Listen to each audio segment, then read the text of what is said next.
All right, guys, welcome back to the Man Advantage Rangers podcast. Tonight, we have a very special guest, Jim Schmiedeberg from the Blue Shirt Underground Radio, one of the original gangsters of Rangers podcast. Jim, welcome. Thanks for having me, Jamie. Yeah, I guess at this point we are one of the originals. That's what we tell ourselves anyway. I know. I mean, it's funny. I started watching. I came into knowing you guys because of Eddie's videos on YouTube. The Ranger Crisis videos. Yep. Yes. And I was like instantly reliving my very early years watching these games with Jim Gordon and Bill Chadwick. And the best. As a young man, my dad was a police officer for 25 years, and he was a Ranger season ticket holder in the 60s, 70s, and very early 80s. And I remember just watching every game with him, every single game. And I have two older brothers, much older than me. I just turned 50, and my oldest brother, he unfortunately passed away 2 years ago. He was 16 years older than me, and then my other brother is 14 years older. So I became a fan very, very fast, and it's, one cup in 81 years or whatever it is, 82 years, but there's nothing like being a Rangers fan. How did you become a Rangers fan? Well, like most of us, my father was a Rangers fan, and I can remember my first game was in first time I went to the Garden was I believe it was 78. Rangers played the Kings. My father used to work for a stock security trader, and he had a lot of clients that had tickets at the Garden, and he got tickets. And my mother went. It was my mother, my father, my grandfather, who was, for some unknown reason, and unfortunately he's no longer with me to ask that question, but for some reason he was an Islander fan who hated the Rangers. Which I thought was weird when I was a kid, because the Islanders had only been around for 4 or 5 years and they weren't winning cups yet. But for whatever reason, my grandfather hated the Rangers. But so that was when I went to my first game, and Rangers lost. That I remember, 5-3, and that was it. After that, I would watch games with my dad. I remember Jim Gordon and Bill Chadwick. I remember my father and I grew up in Bayonne, New Jersey, and my father and I were watching the '79 finals in my parents' bed. We were sitting in bed. They had a TV in the bedroom, and we were watching the game, and the Rangers scored. I think it was game 2. And we jumped up and down and bounced on the bed so hard that we broke the bed. That's great. Which didn't make my mother too happy. But that was pretty much how I became a fan. Oddly enough, my father, somewhere in the very early 90s, late 80s, just switched his allegiance and became a Devils fan, and we never let him forget it. But so he's moved on to the New Jersey Devils, but I'm still here. I'm here for life, from the womb to the tomb, as I always say. Yeah, right. It's funny you bring up the Devils. I'm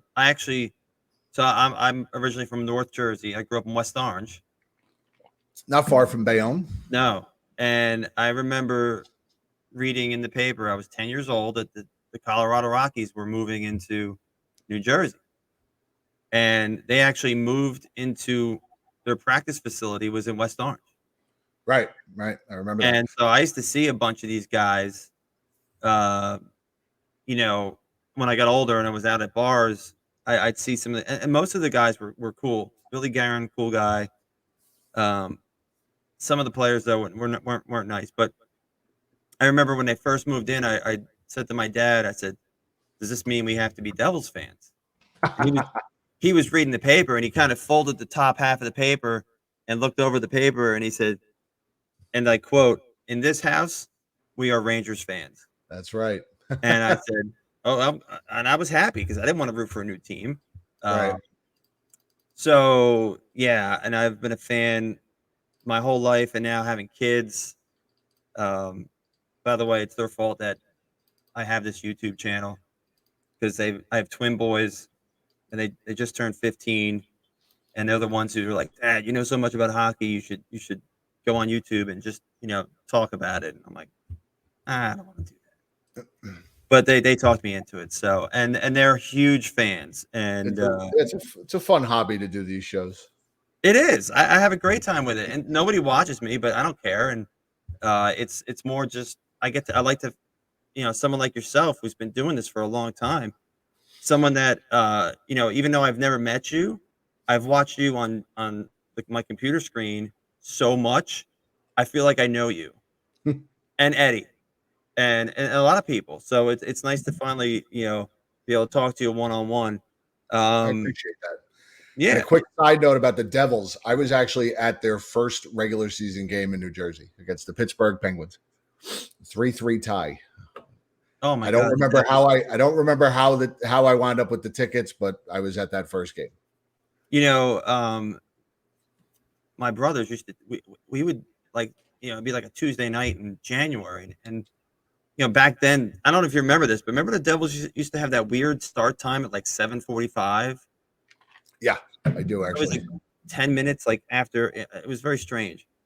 And we used to go to a lot of midweek games just because it was hockey, and Right.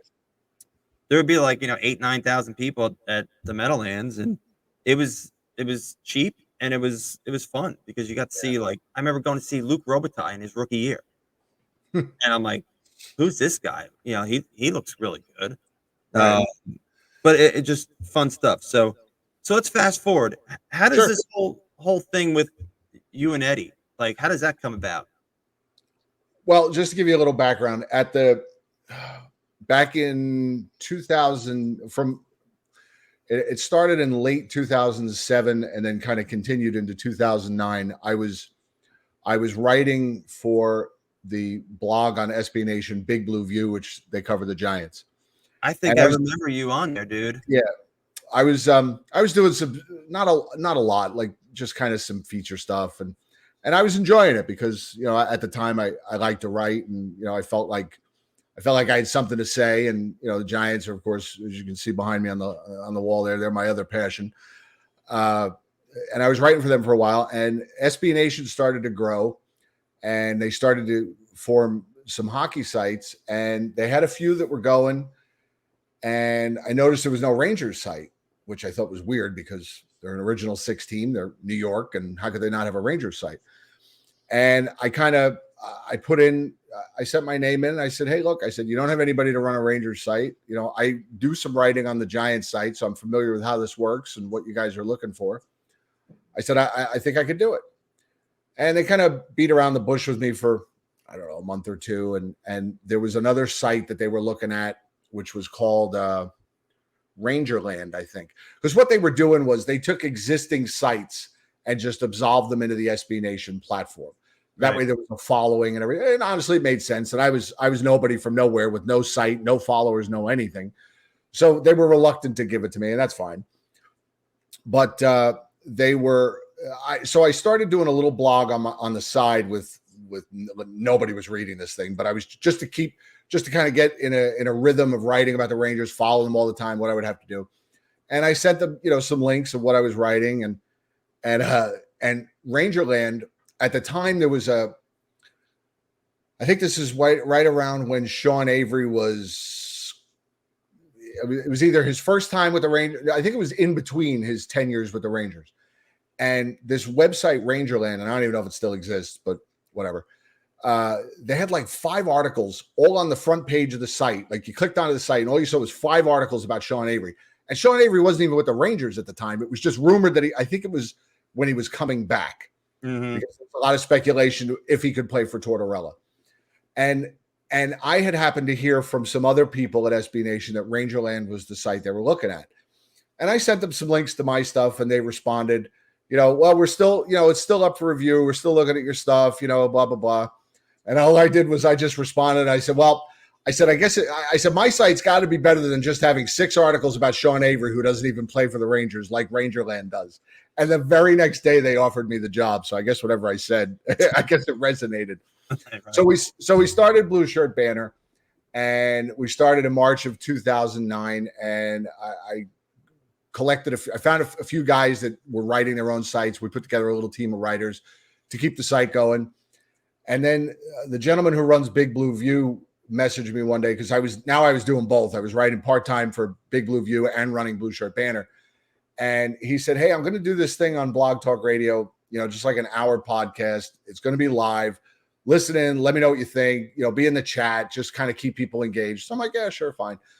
So I sat and listened to it at work, and the guy that runs Big Blue View, really knowledgeable, really great writer, really knows his stuff when it comes to football, but he's not a great conversationalist. And you just could see he wasn't. It just wasn't flowing. It was very whatever. It just didn't sound good. And I'm sitting there and I'm listening and I'm hearing this and I'm like, man, I could do this. I could do this. I could do this for my site. Nobody's doing anything like this, and I know I can do it better than this. I always wanted to be on the radio when I was a kid, and a couple weeks later, I started Blue Shirt Banner Radio. I did it with one of the guys that was writing on the site at the time, and a couple of months later, he went to a Rangers event, and he met Eddie, and Eddie, said, "Hey, I love Blue Shirt Banner. I think you guys do a great job." Next thing you know, Eddie's calling in our show. We're talking to Eddie like every episode. Then Eddie decides he's going to do his own show, which was Ranger Crisis. He was doing his own show on Blog Talk Radio. And I was calling into his show. He's calling into my show. And we're essentially doing these two shows together. And finally, we're just like, look, we got to put this all together and just do it, because we had the chemistry. We got each other's humor, and it was just perfect. It just flowed. People were enjoying it. We were laughing our asses off through the whole thing. So in October of 2009, we officially became partners, but the show has existed since June. We just celebrated 13 years. Actually, we've been doing this, and I never imagined 13 years ago when we started doing this that we'd still be doing it and doing it on YouTube. Now we're on video, and we've got people literally around the world who watch us, and that ain't nothing. I gotta tell you, for someone who is a fan, and I live down here in Maryland now, and hockey has really grown down here, but everybody's Caps fans. There's no Ranger fans down here. Right. It's so refreshing to see fans just express themselves and the energy that they give off. And you guys are great. Like, it's funny. It sounds like Eddie's like kind of like Joe Beningo, where he was a big fan of WFAN, and he actually got a job on the Fan. Right. That's so, yeah, that's yeah. Who doesn't want to who doesn't want to have a job talking on the radio, talking about sports? Right. And truthfully, Eddie's actually has more broadcasting background than I did. I mean, the first time I ever broadcasted anything was Blue Shirt Banner Radio. He did some stuff in college. I think he went to Stony Brook and did some broadcasting. So he had certainly more background than I did. And but after Eddie and I got together in October of 2009, and we started doing the shows, we were doing them twice a week, 3 times a week, sometimes before games, after games. We were doing, it was all over the place. And it was like, after about 4 months of doing it, I just completely lost my passion for writing. And I was like, man, I've only been running the blog for like 8 months. I don't want to do it anymore. I just realized that this was what I wanted to do. I just wanted to get on the air, talk to people, interact with people, have fun, do our goofy bits, and play our sound effects, and that's great. All this, make fun of Sam and make fun of Joe, and whatever. And I'm like, I don't want to write anymore. And I did do it for about another year, and then one of the other guys took over the show, and ever since then we changed the name because we weren't going to be affiliated with Blue Shirt Banner anymore, and became the Blue Shirt Underground Radio, and then we became Blue Shirt Underground Video, and then we became just the Blue Shirt Underground Show with Jim and Eddie. And that's where we're at. You guys are a great listen. If I have to listen to work, I like to sometimes just sit in front of my TV and throw it up on YouTube. It's great. You've had some great guests. I love listening to the year we came in second for landing Kako, when you guys had like the reaction to the we did a live show. Yeah, that was great. I was I was actually, we just went back and watched that a couple weeks ago. We were kind of reliving it, and I was here in the room, but in a different angle. But if you listen really close, we're all like, we had we had our buddy Joe Catrone on with us, and I've got Eddie in a screen, Joe in a screen, and I'm in a screen, and Joe is streaming, watching the draft. Eddie's watching on TV. My fiance's upstairs watching it live, and I'm streaming. So it was like a chain reaction of yells. You hear her, you can actually hear her yell, "What?" when the Rangers ping pong ball was pulled. And that was when I knew we got it. And then I yelled, and then Eddie yelled, and then Joe yelled, and we all went crazy. Yeah. Great. What did so what were your thoughts on this past season? Well, I mean, certainly one of the most fun seasons. We as Ranger fans, we don't get a lot of fun seasons. It was a great run. Unfortunately, it ended badly against Tampa Bay. I really thought I completely bought in when they were up 2-0. I didn't think there was any way Tampa Bay was going to find a way to beat Shesterkin 4 out of 5 games, and then they did. So, hats off to them. They're not the Stanley Cup champs for nothing, but a great season, and I just hope they can. I hope that some of the young players make the strides that they are hoping for, because I don't think you can count on everything that went right last year to go right again. And here's hoping. I'm still, honestly, as great as a season as this was, I'm still not completely in love with this coach. I don't know what it is about him. I don't feel like there's a plan. I say it all the time. You've heard me say it. I don't know what he does. I don't know. I mean, I don't think he's a great X's and O's guy. He's not a tactician. He lets the players play, and the players like that. But sometimes that only lasts so long. And, it's still in the back of my mind. Why has this guy been fired everywhere he's been after 3 or 4 years, So we'll see. I'm cautiously optimistic. I can't argue with just about anything Drury's done. One of my least favorite Rangers, if not my least favorite Ranger of all time, has done a pretty good job as the GM. So, it's we'll see what happens. I can't believe I was reading I think it was The Athletic or The Post yesterday, the day before, and it said training camp is only 6 weeks away. And I'm like, holy crap, I didn't even think about that. Training camp, we're only 6 weeks away from training camp already. So I'm very excited. I think that, just I kind of agree with you about Gallant. I expected a little bit more structure as far as like their game plan or whatever. But yeah, like he's not very strong on the X's and O's. And you're right. Everything kind of fell into place. They had very few major injuries. Right. Shesterkin, I don't know how he wasn't the MVP. He should have been the MVP. He was amazing. I agree with that. Ryder scores 52 goals. I mean, that's like dream world stuff. Right. There's no way he scores 52 goals again. Now, I still think you could probably pencil him in for 35. I think anybody would sign up for that, right? Yeah. But you feel like the kids, just for me, I thought Keandre Miller was the last half of the year really took a step. I think he could be a special player, and I don't mean like he's going to put up a ton of points. You can just see the physical ability he has. Right. He's so big, and he's fast, and he has just all these amazing physical tools. So I'm excited about him. I actually thought Adam Fox didn't have a great year. I felt like the injury that he suffered, and he missed, I think, about 2 weeks. I'm not sure he ever got all the way back from that. Yeah. It just seemed like there was a definite slide in his game that second half of the season.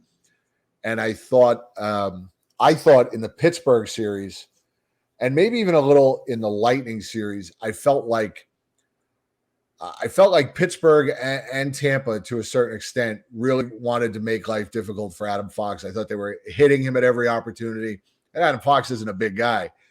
I just thought they were really kind of roughing him up at every shot. I mean, hats off to them. That's what you got to do. But I think it took its toll on him. And I don't know how healthy he was. Yeah, I think what really hurt the Rangers, especially when they were up 2-0 in the series. And this is going to sound like a lame excuse, but I think they ran out of gas. I mean, 7-game series, and being behind in both series is, every game is so stressful. Right. And for being such a young team, I like the, I was really impressed with the kids, Hedel and Lafreniere, and I still have belief in Kako. So do I. There's a lot of things. Ryan Lindgren's a warrior. I mean, he's a guy that you just love on your team. Right. I mean, Braden Schneider is only 20, so there's a lot to like about the team. Oh, sure, absolutely. And in the offseason, I like the fact that I think it was just time for Strome to go. Agreed. It was thank you for your service, but we've got to move on. He's, from what I understand, from what I read interviews with him, he kind of knew it was coming. And great. Look, the Rangers, resurrected his career. So, and he, as he'll forever be known as an Islander bust who made good as a Ranger. So that makes it doubly special. But yeah, it was time to move on. I mean, Artemi Panarin will adapt. Yes, he'll adapt, and so will we. And I like the signing of Trocheck. I mean, I do too. I mean, I get the 7 years. I don't worry about that. I just, that's. I think people flipped out about that right away. It's like, whatever. The next 3 years. I don't understand. Well, I don't understand why Ranger fans get so wrapped up in the length of contracts when how many guys make it to the end of these contracts, especially with the Rangers. Brad Richards didn't make it to the end of his contract. Henrik Lundqvist didn't, right? I mean, he was a buyout too, wasn't he? He was. I mean, these guys don't. I'll worry about the 7th year in year 5 or 6 when it's time. I'm not going to worry about it now. They got better. That's all that matters. Did they get better at the number 2 center position? Absolutely. That's all that matters. That's right. That matters. And that's all Drury cares about. I mean, right. And I have to say that, a lot of credit should be given to Jeff Gorton, because I thought he handled the rebuild pretty well. And I agree. Drury is one of these guys that, when he got the job, I was like, oh God, I was a little nervous. And he blew it he hit a home run at the deadline this past season. He did. And I think he's done well. I mean, Patrick Nemeth aside, and well, he did trade him, so I guess that's okay. And he was able to get out from under that contract. It's good that I look at it that it's good what Drury did at the trade deadline, and it's especially good that he didn't give up a lot of assets, because now they're all gone. I mean, they literally have nothing to show for all those deadline deals. So it's good in a way. I mean, yeah, they did lose the number 1 pick for Kopp, right? Because they made it into the conditions kicked in when they made the conference finals, right, which was pick 30, which you make that deal in a heartbeat to get to the conference finals. So yeah, I mean, I really liked Tyler Mott, and I'm still holding out hope that they find a way to get him, keep him, re-sign him. Hopefully, they can work the money out somehow. I really like him. I think he would be a good addition to that 4th line. Put him in there with Goodrow and maybe Sammy Blais most of the time. Not a big Ryan Reeves guy. I know that's sacrilege to a lot of Ranger fans. I'm just not. But so, I thought he looked painfully slow in the playoffs. I think he spent every bit of energy he had in that first period of game 1 against the Penguins, where he literally hit everything in sight. And I went, finally, this is the player they signed. And then I never saw him again. everybody talks about deterrent. Well, I just think I think the overall team toughness is different than it was. So I'm not a big Ryan Reeves guy. Like I said, I think he looked painfully slow in the playoffs, and I think they'll get, if they can find a way out of his contract, that wouldn't bother me one bit. I don't think they will, but yeah, I never really understood the Reeves trade when they acquired him and then the extension. I don't dislike the guy. I mean, I but don't you're right. dislike him either. But if they trade him tomorrow, I'm not going to, oh No, my God, what have they done? no, yeah, it's not like them trading, um, Tony Granato and Thomas Sandstrom for Bernie Nichols. Right. Or Brian Leach on his birthday. Oh yeah, let's trade Leach for his birthday. It's only been arranged for. Getting back to real quick about Jeff Gordon and Chris Drury and that whole thing. Now, I already mentioned that my first game was in 1978. And I remember, like I said, my memories of watching the 79 finals. So my favorite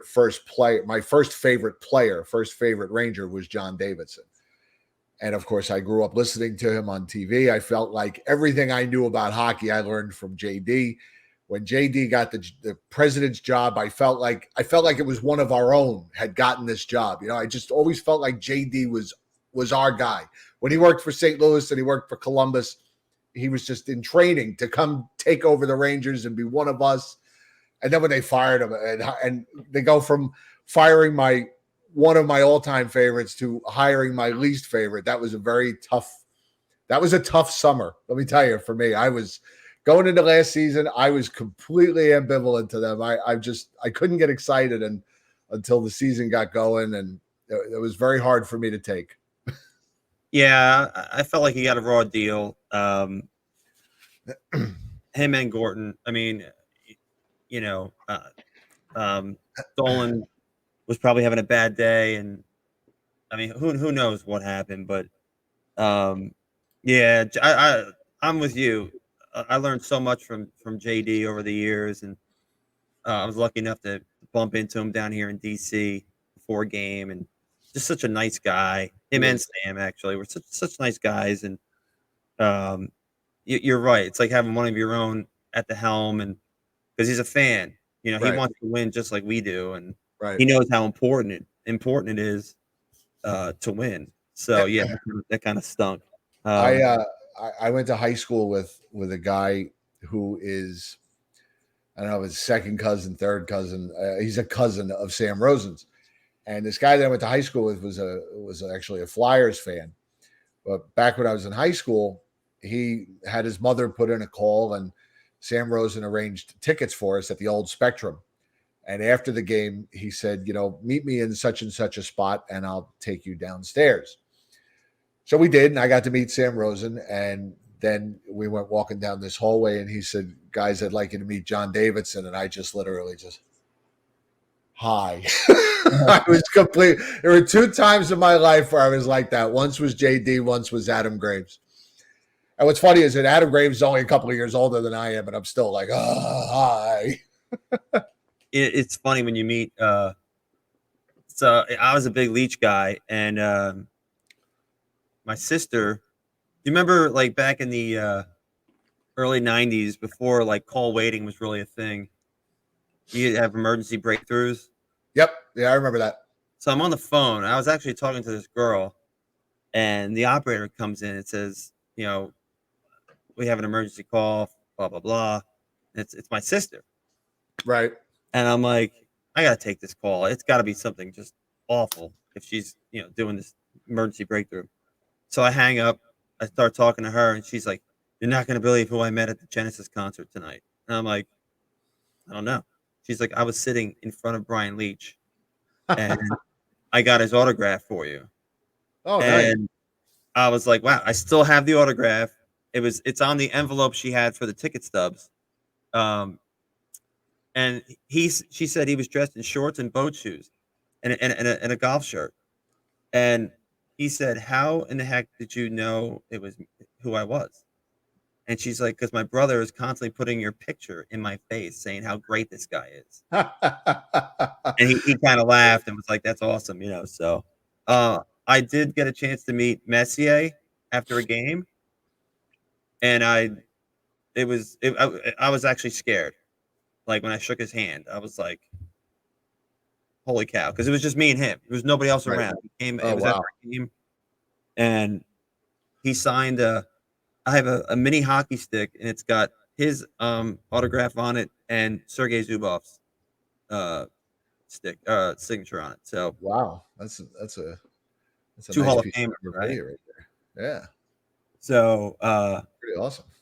yeah, it's fun sometimes meeting. It's so much different now because being in the age I am and watching the team and I'll say as far as the season went this year, this was the most fun I've had in a long time because my kids were really involved in the season. They enjoyed watching. We watched all the games Right. together, and I'm divorced, so I don't have them.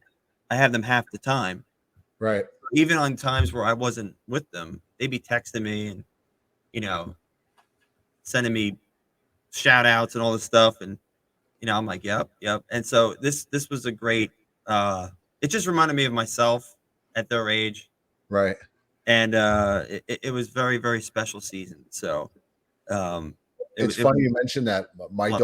My daughter's 15, and she's of the age where girls are starting to notice boys, and she's liked Capo Caco from the minute they drafted him. But and this year she came to visit us over spring break, and so we only live about an hour from Philadelphia. And since the Flyers weren't very good this year, when the Rangers came to play them towards the end of the season, tickets were pretty cheap, maybe like $50 a piece. So we took my daughter and my fiance's two daughters, and we went to the game. Now her two daughters are Penguins fans. Their father's a Penguins fan. My fiance and I are both Rangers fans, and my daughter is a Rangers fan.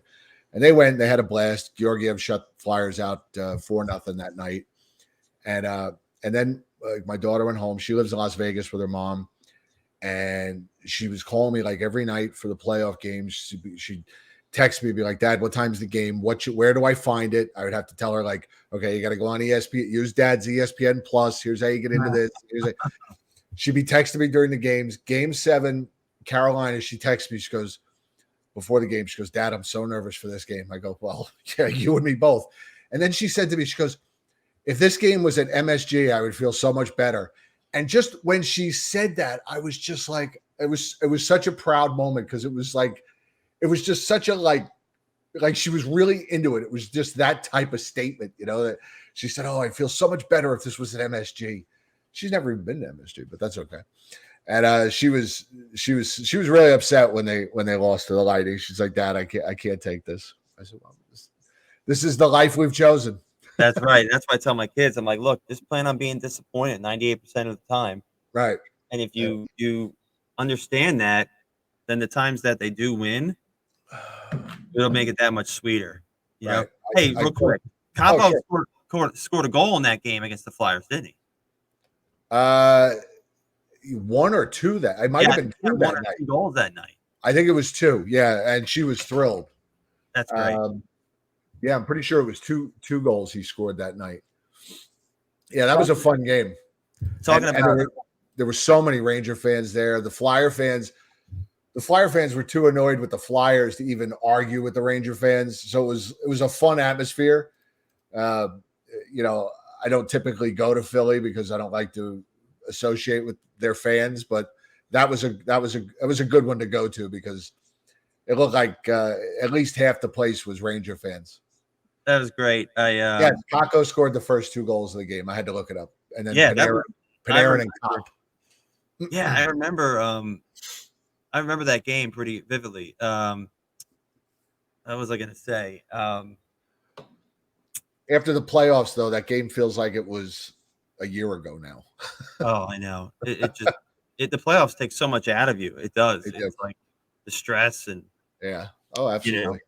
I used to tell my ex-wife because I met her 2 years after the Rangers Devil series in '94, and I used to tease her and tell her that the '94 playoffs, once we got into the Devil series, from the conference finals to the Stanley Cup, it took 10 years off my life. Probably, yeah. Off of all of us. Oh my gosh, just special times back then. Oh, are you going to pay attention to the World Juniors coming up? Do you have any interest in that? I'll watch it if I'm around. It's not something I pay a lot of attention to. I'm not going to lie to you. I'm not going to try. I'm not going to try. Oh yeah, I'm going to be in front of the TV all day long. No. I'll probably DVR the game, the USA games, but the Rangers have 7 prospects playing in the tournament, so that I didn't.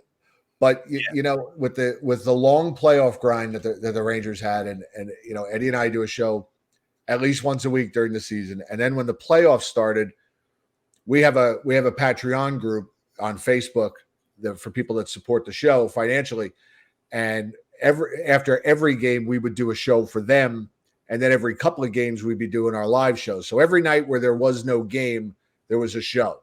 So it was game show, game show, game show, game show every night for 2 months.